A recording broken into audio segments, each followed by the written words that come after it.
A lot of people ask why the government does not just print more money and stop poverty, fight unemployment, and improve the market instead of borrowing money from other countries. Well, if the government does that, the cost of living would only skyrocket. Why is that? You will get to know in this video. In today's video, we would be looking at some reasons why printing money is not free, and in fact, very expensive. We would also look at the reasons why the government of some countries borrow money instead of printing, and the effects of more money in circulation in a volatile economy. Watch this video to the end, because I'm sure to answer some of your questions about money and why it is far from free printing more money. But before we begin, thank you for choosing to watch another of our amazing videos. To enjoy more of these videos, subscribe to Economics Reasons and click the notification bell to get a front row seat. Now let's begin. Let us look at the origin and some facts about money before we go into the terrain of money and why printing it is not free. The object we call money evolved from a whole lot of objects through time. Money has been around for millennia, and when it was first used, it was in the form of commodity money, or what is generally known as trade by barter. Things were traded that had actual value and uses, like salt, spices, horses, clothes, precious metals, and weapons, amongst other things.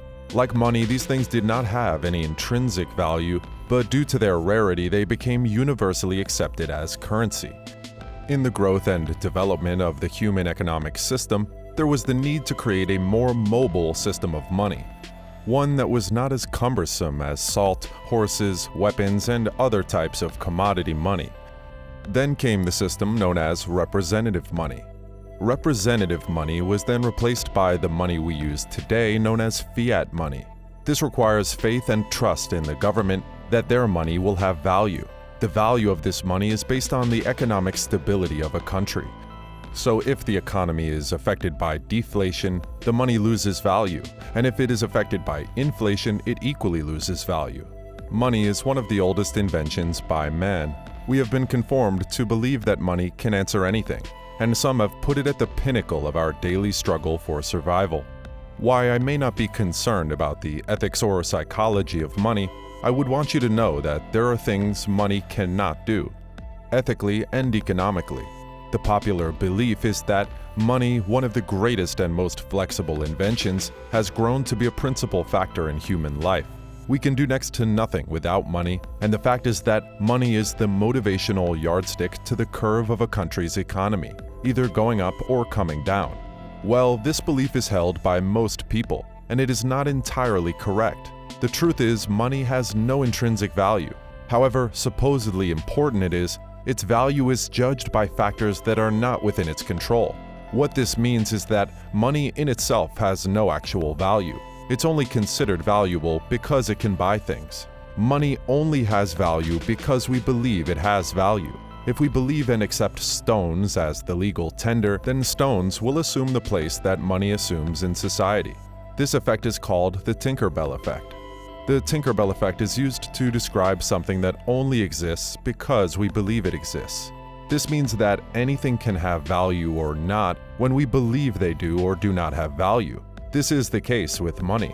However, while we have established the fact that money has value relative to our thoughts and beliefs, we must understand and accept the truth that money can be a force for good and an element of evil. Now, don't get me wrong, money is a very important part of the daily life of humans, but as a market factor, its circulation could wreak untold havoc on a country's economy and the cost of living of its citizens. This is because if we have more money in circulation, we would have a case of inflation. Have you ever wondered how life would be if the government of your country printed more money than usual?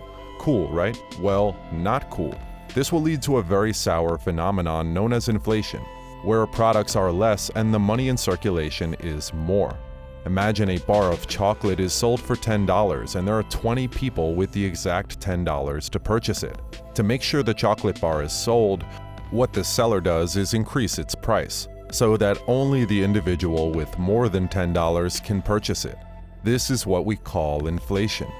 Inflation is a persistent, substantial rise in the general level of prices related to an increase in the volume of currency. Inflation is also a situation where there is more money in circulation pursuing fewer goods. It is one of the factors that increase the cost of living for people in society. Moderate inflation affects economies in both positive and negative ways. The negative effects include an increase in the opportunity cost of holding money and uncertainty over future inflation, which may discourage investment and savings. One thing that a country tries to improve is a balance between inflation and deflation, because both of these horrible economic disasters reduce the value of a country's currency. Now that we know what inflation is and we have a little knowledge of certain facts about money, let's go back to the question, why is printing money not free? There is a plethora of truth surrounding money, printing money, and the economic growth of a country. The dollar, one of the most powerful currencies in the world, did not just arise spontaneously.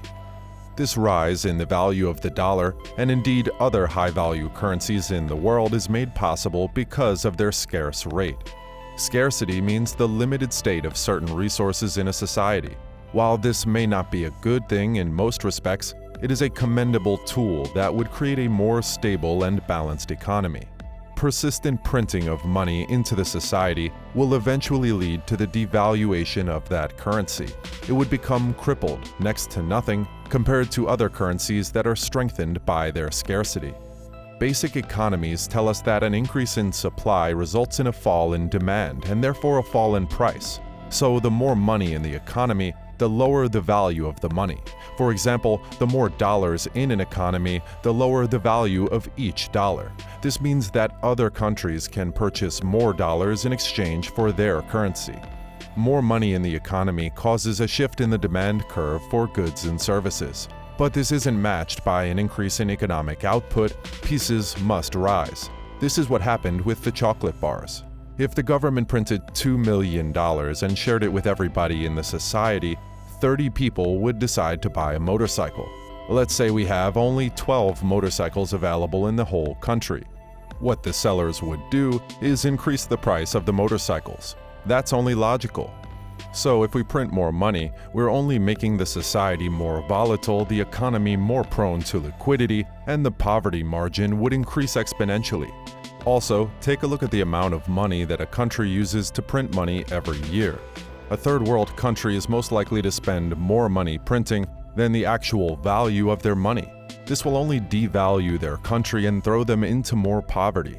An example is what happens to the African country Zimbabwe. The former president gave the order to print money to pay workers their salaries. This only caused ridiculously high inflation in Zimbabwe, seeing as the money used in printing money was higher than the money printed. There are other examples as such. While we may think the government can solve problems by printing more money, we have to consider certain economic principles and laws that will be violated, and the aftermath of this violation is always very dire. That is all we can take on today's video. Let us know what you think about printing money, inflation, and the ethical principles of money in the comments section below. Don't forget to like this video and subscribe to get more details, insights, and facts bordering on history, geography, politics, and economics. See you in the next video.